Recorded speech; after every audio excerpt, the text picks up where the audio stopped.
যোৱাকালি খানাপাৰাত dress code দিছে, চাদৰ মেখেলা পিন্ধি যাব দিছে 10,000 টকাকে চেক দিবৰ কাৰণে, আৰু কিন্তু যোৱাকালি আৰক্ষীয়ে আমাৰ কাপোৰ খুলি দিছে। ৰিণিকী ভূঞা শৰ্মাৰ মাটি বিচৰা নাই, বিচাৰিছো নেকি যে ৰিণিকী ভূঞাৰ সেই 29 বিঘা 9 লেচা মাটি আমাক দিয়ক বুলি। মাটি টুকুৰা বিচৰাৰ কাৰণে আমাক কাপোৰ খুলি চুচৰাই বাগৰাই মাৰি পিটি লৈ আহে। না মহিলা চাই না পুৰুষ চাই, পুৰুষেও মাইকীক ধৰিব, মহিলাক ধৰিব। আজি চাওক, পুৰুষ এজনে মহিলাক যদি এনেকে হাতখনৰ গাত লাগে তেতিয়াও কয় যে চৰি দে বেয়া নাপাব, কিন্তু ইয়াতেতো পুৰুষে আহি পেলাই মাৰি থৈ গুচি যায়। তেতিয়াহ'লে আমি কি গৰু ছাগলী নেকি? আমিতো ৰিণিকী ভূঞা শৰ্মাৰ মাটি বিচৰা নাই, বিচাৰিছো নেকি যে ৰিণিকী ভূঞাৰ সেই 29 বিঘা 9 লেচা মাটি আমাক দিয়ক বুলি।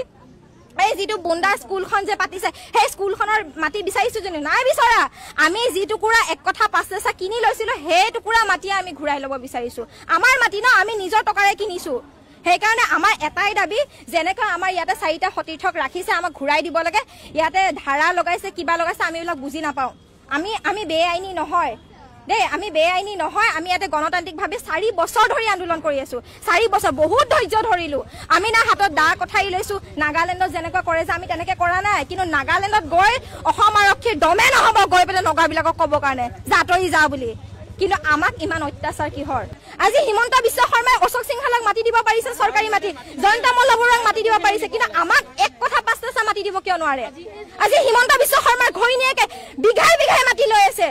আজি যিটো বুন্দা স্কুলখন আমি ভাবিবই নোৱাৰো সেইখন স্কুলত আমাৰ ল'ৰা ছোৱালী পঢ়াবৰ কাৰণে। কিয়? সেইখিনি কি চৰকাৰী মাটি নহয় নেকি? সেইখিনি চৰকাৰী মাটি নহয় নেকি? আজি দলবাৰীত যিখিনিত মোৰ ঘৰ আছিলে সেইখিনি মোৰ চৰকাৰী মাটি, কিন্তু মোৰ ঘৰটো পাৰ হৈ পেলাই অশোক সিংহালৰ মস্ত ডাঙৰ অট্টালিকা এটা আছে, সেইটো কি ম্যাদী পট্টা মাটি নেকি? আজি বুন্দাজান পুতি পেলাই জয়ন্ত মল্ল বৰুৱাই ৰাস্তা বনাইছে, সেইটো কি চৰকাৰী মাটি নহয় নেকি? আজি হিম্মত সিংকা অট্টালিকাটো পাথৰ কৰি যে আছে, সেইটো যে আজি নলাৰ মেইন মাজতে মেইন খুঁটিতে আছে, তেতিয়া কি বানপানী নহয় নেকি?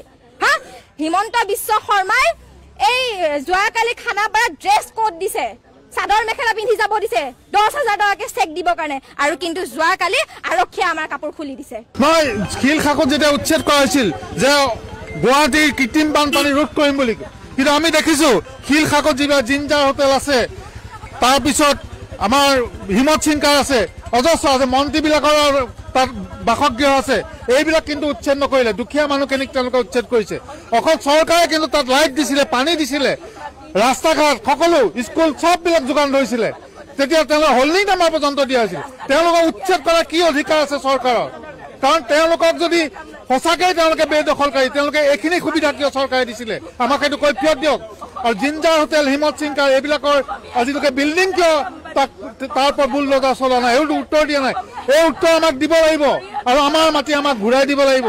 শিল সময়ত যিটো অত্যাচাৰ চলালেই, এতিয়া যিসকলে ন্যায্য দাবী কৰিছে তেওঁলোকৰ ওপৰত অত্যাচাৰ কৰা হৈছে। কালি তেওঁলোকক পুলিচে চুচৰাই কাপোৰ কানি ফালি দিছে, যি অত্যাচাৰ কৰিছে। আৰু 14গৰাকীকৈ মহিলাক তেওঁলোকে পাণবজাৰ মহিলা থানা আবদ্ধ কৰি ৰাখি ৰাতি 11:30 বজাত তেওঁলোকক এৰি দিছে। ক'ত যাওঁ যা, এনেকুৱা এটা নিৰাপত্তাহীন অৱস্থা, চাৰিওফালে এটা অৰাজক অৱস্থা। ইয়াত 4জনকৈ আমাৰ সতীৰ্থক তেওঁলোকে এৰেষ্ট কৰি থৈছে, এই মুহূৰ্তলৈকে এৰি দিয়া নাই। আৰু মোবাইলবিলাক তেওঁলোকে জব্দ কৰি ৰাখিছে।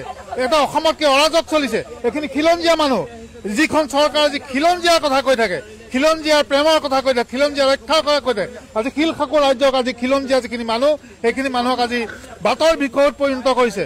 তেওঁলোকৰ কি এইখন দেশত জীয়াই থকাৰ অধিকাৰ নাই? তেওঁলোকৰ এটুকুৰা মাটিৰ অধিকাৰ নাই? এইখন চৰকাৰে ৰাইজক কি বুলি ভাবিছে? হিটলাৰী চলাবলৈ আহিছে। ইয়াত যি ইচ্ছা তাকে কৰি থাকিব তেওঁলোকে। দেশত কোনো আইন কানুন আজি নোহোৱাৰ নিচিনা অৱস্থা হৈ গৈছে। কালি এই DCP মৃণাল ডেকাই আমাক আপোনালোকক কেমেৰা নথকা সুযোগ লৈ 2গৰাকী মহিলা মানুহক আক্ৰমণ কৰিছে। এগৰাকী আছে ন, এই বাইদেউ ভুকুৱাইছে, গুৰিয়াইছে, কলা হৈ গৈছে, ইয়াতে কলা হৈ গৈছে। এনেকে হাতখন দিছে, দি পেলাই এনেকে মৃণাল ডেকা DCP মৃণাল ডেকা একদম ঢাকিয়াই দিছে, একদম পৰি গৈছো মই।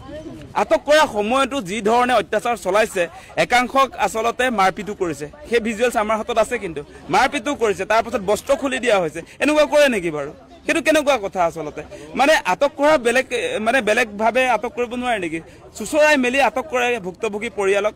আপোনাৰ 3.5 বছৰ তেওঁলোকে এনেও ৰাজপথতে আছে, ভাড়াঘৰত আছে কিছু সংখ্যক মানুহ। এতিয়ালৈকে 11জনৰ মৃত্যু হৈছে, সেই কথাবিলাক প্ৰচাৰ হোৱা নাই যে পুনৰ সংস্থাপন ক্ষতিপূৰণ নাপায় 11জন মানুহৰ মৃত্যু হৈছে। আৰু কিমান মানুহ মৃত্যু হ'ব লাগিব? আচলতে ন্যায্য প্ৰাপ্তিৰ কাৰণে, এটুকুৰা ভূমিৰ কাৰণে কিমান মানুহ আৰু মৰিব লাগিব? আজি দেখিছে যে খিলঞ্জীয়া মানুহে আজি গুৱাহাটীত মাটি এটুকুৰা নাপায়, আনফালেদি পুঁজিপতিবিলাকেতো মাটি পাইছে। আজি এটকা দৰত আদানীক আচলতে পাৱাৰ প্ৰজেক্ট নিৰ্মাণ কৰিবৰ কাৰণে মাটি দিবলৈ তেওঁলোকৰ মাটি ওলায়। এতিয়া কিন্তু আমাৰ খিলঞ্জীয়া ভূমিপুত্ৰ গায়ত্ৰী বড়ি মিচিং মহিলা এগৰাকীয়ে মাটি এটুকুৰা নাপায়, একথা মাটি ঘৰটো সাজিবলৈ মাটি এটুকুৰা নাপায়। গতিকে আপোনালোকে চাওক, মানে তেওঁলোকে ক্ষতিপূৰণৰ নামত 1 লাখ টকা দিছিলে, 1 লাখ টকাত মাটি এচপৰাহে পাব, এচপৰা গুৱাহাটীত এচপৰা মাটিত ঘৰ সাজিব নোৱাৰে মুখ্যমন্ত্ৰী ডাঙৰীয়া। গতিকে সেই কথাবিলাক আছে। আপুনি নিজে কৈছিলে যে পুনৰ সংস্থাপন দিম, কিয় দিয়া নাই আজিৰ দিনটোলৈকে, আৰু কিমান বাট চাব লাগে, আচলতে কিমান বাট চাব লাগে। সেইকাৰণে আমাৰ লোকসকলে আপোনালোকে সদায় দেখিছে যে চচলত ধাৰাবাহিক আন্দোলন হৈছে। চচলত আন্দোলন হোৱাৰ পাছত কালি নিজৰ ভেটিত গ'ল, নিজৰ ভেটিত যোৱাটো কি ডাঙৰ অপৰাধ হ'ল সেই কথাটো আমি বুজি নাপাওঁ। মুখ্যমন্ত্ৰীলে সেই প্ৰশ্নটো উত্থাপন কৰিছোঁ যে ন্যায্য দাবীত আচলতে নিজৰ ভেটিলৈও যাব নোৱাৰা হ'লনে? তেওঁলোকৰ ঘৰ য'ত সাজিছিলে তালৈ এনেও ডেফিনেটলি মানুহে যাব যেতিয়া আপোনাৰ পুনৰ সংস্থাপন ব্যৱস্থা নকৰে। সেইটো কোনো অপৰাধ হ'ব